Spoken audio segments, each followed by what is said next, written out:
Following the well-received, if also safe, re-release of Resident Evil 1, Capcom wasn't done there, announcing the long-rumored Resident Evil 2 remake, now using the RE engine that was used for the graphically impressive Resident Evil 7. And while this game has its foibles, which we will discuss, Resident Evil 2 in my eyes is the way a true remake should be done. From gameplay, story delivery, monster mechanics, and more, this game is made from the ground up to bring a beloved classic into the modern day lexicon. And I can safely say that this was achieved in spades, as it not only is an amazing remake, but just an amazing game, period. This game also spurred Capcom into redoing almost all of their older games in much of the same vein, and is also more than likely the template for all the next remakes to come. So don your fedoras, slap on that leather coat, duck through that door frame, and let's explore what makes Resident Evil 2 Remake so awesome. If you enjoy videos like this exploring old games and new, either one-offs or an entire series of runs of games like we've done for Resident Evil, well, you're in the right place. So go ahead and consider subscribing to the channel for more content like this, and go check out the back catalog as well after you're done with this video. But without further ado, let's go ahead and dive right in.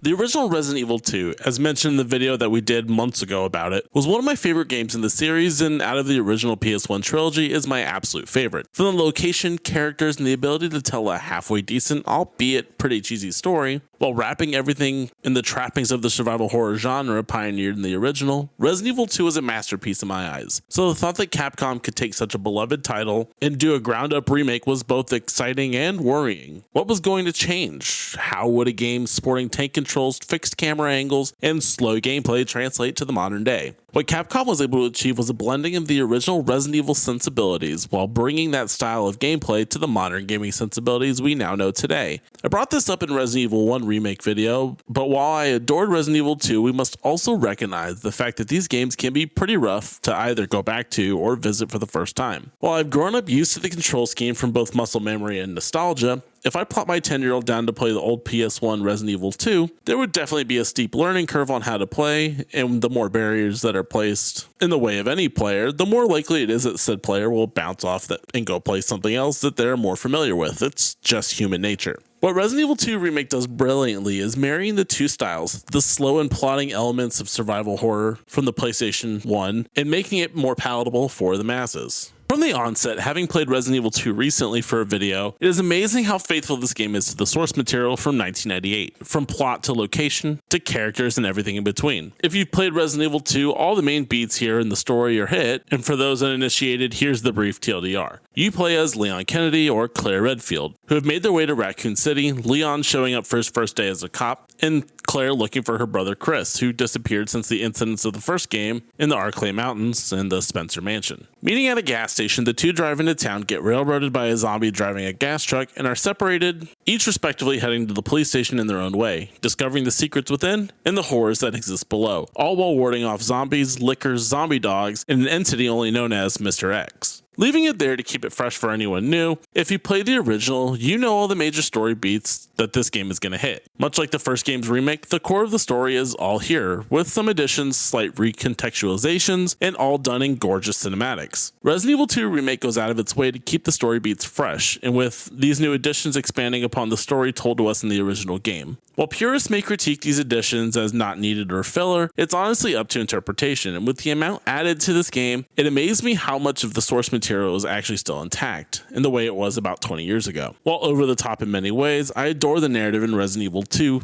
and what it weaves, and with the expansions on Sherry and Ada's story, there's a lot here for fans, both new and old, to chew on. The other part that I was surprised remained true-ish to form was the layout of the police station itself. In prior videos, we have discussed how important a location is to not only Resident Evil, but to survival horror in general. So color me surprised when Capcom really did leave essentially the layout to the police station almost the same. Once again, with some additions and alterations to room, hallway encounters, and the like, all to just keep it a little bit more fresh, while also working to reduce the amount of backtracking the player is going to have to do in order to actually progress the story. The change in layout also serves to aid with the chase sequences from Mr. X, something we'll discuss further in the video. With both the sewers, underground, and lab expanded greatly compared to the original, the end part of the game is far better paced now, and while smaller than the original police station, it's still filled with new rooms, pathways, and lore for prior fans to chew on, even having played the original like myself. My main critique is really in the sewer area, and while the expansion does help flesh this area out a lot, make it more cohesive of a space to troll through, a lot of the design choices here didn't feel all that great while actually playing it. The slow walking through the water, the massive mutations and G-virus mutants that lurk in the water, and the amount of crank doors needed to open the space up really slow the pace of this area down, making it last way longer than it feels like it needs to. While not detrimental to my enjoyment of the game en masse, every time I revisit the remake, I find that this part always sucks to play through. So much so that I tend to just kind of sprint through as much as I can, leaving ammo and meds on the table to just scoot on by. However, the revamped lab is absolutely awe-inspiring. In the original, this place felt small and cramped, but in the remake, the expansiveness of the center room with the elevator creates a vast sense of scale, making the fact that this lab is located underneath the whole of Raccoon City far more real. I love the setting of Resident Evil 2, the police station being iconic to the series, its twisting halls and locked rooms giving a fear-inducing vibe that permeates the entire space. Even the small act of turning lights on in the safe room helps us solidify those areas as truly safe, along with the main hall, at least in the first playthrough. Resident Evil 2 is peak location creation and survival horror, and to me, Remake takes it in the spaces that were already great in the original to a whole new level of awesome. But what use are fantastic areas if there's no real gameplay? So I think it's about time we start hopping into that. As I like to say, gameplay is always king, and so thus we need to make sure that this holds up compared to the original games.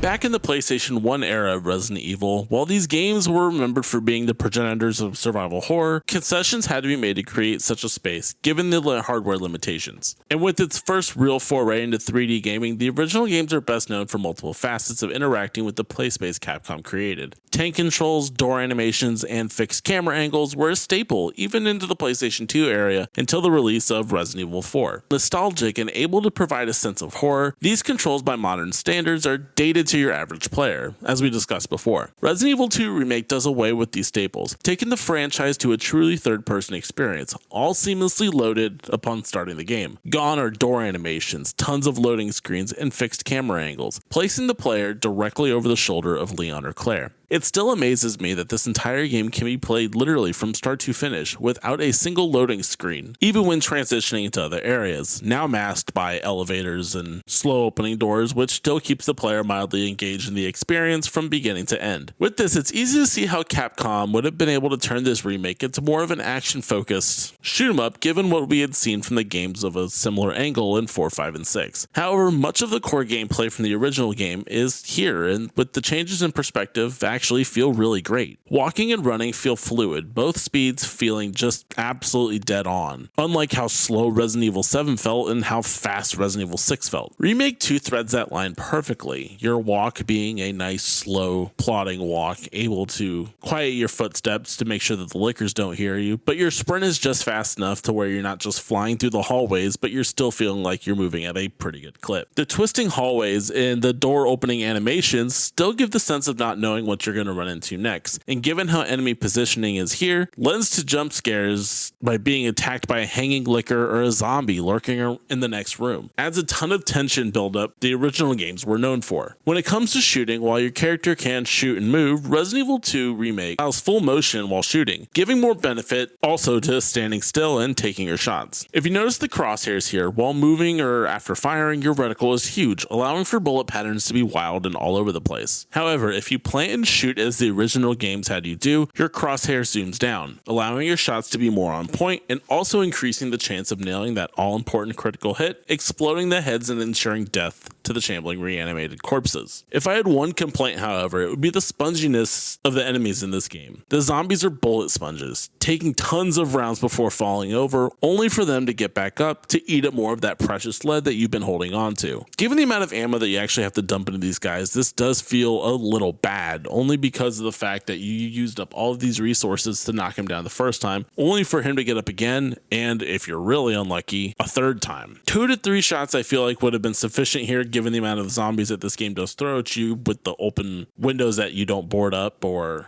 the variety of enemies later on in the game like the lickers, but that would in fact be my main critique. Lickers are much of the same, but given their scarcity and lethality, I can understand why it takes so much ammo to kill them like it does. But in your general run-of-the-mill zombies, taking a ton of ammo before they finally drop for good, especially when ammo is more scarce or you're running very little to begin with, it just, once again, feels kind of rough. As always, you can just run past them in order to try and save some ammo, but their lunges to grab you are wide and have a long range, oftentimes grabbing you even when taking that giant wide step around. This is doubly bad when Mr. X is introduced, maybe the best part about this remake so far. Give me a...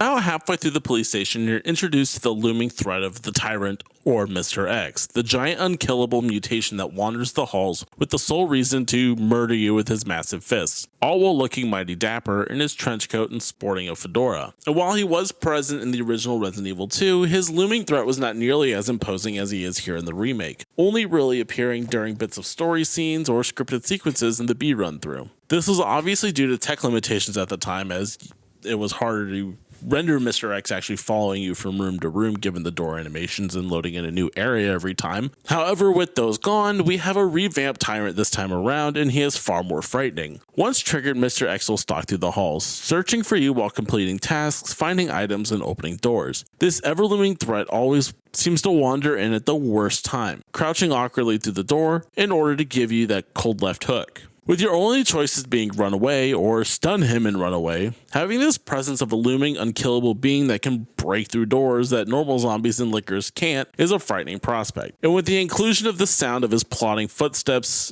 surrounding you in the hallways literally everywhere, only add to the tension.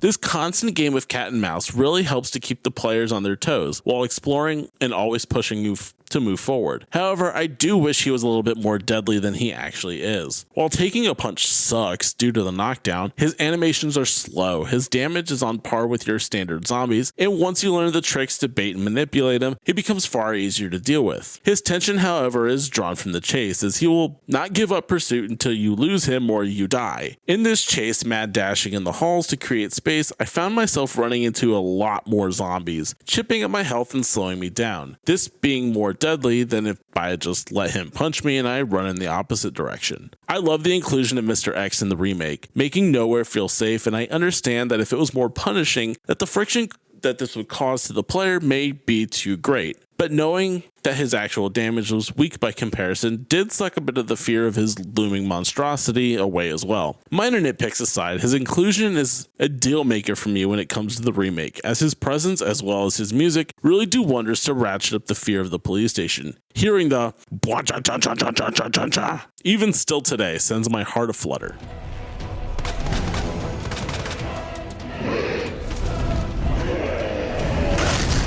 I have to say that replaying this game again, this game is an absolute looker. From the lighting, character models, and most of all, gore, this game is a graphical powerhouse and still stands up. I don't talk about graphics all that much in these videos, as to me personally, it's more about the style, art, and gameplay than it is fidelity and rendering. However, when it comes to this remake, it's hard to not talk about it, as this game is still absolutely jaw-dropping. Where it hits the most is in the gore, as this is some of the nastiest flesh rendering I've ever seen in a long time. Like this scene where when Leon pulls the head up and the jaw becomes afflicted by that pesky gravity, sagging down on the left side, only being held up by tendons and sinew. The ability to see the brain protruding from the lickers is wet, and surprisingly these creatures aren't very smooth-brained, as we can very visibly see. Couple that with the way everything works with the geometry in the world, albeit small details really let this game shine, like this body that falls on Leon out of the locker.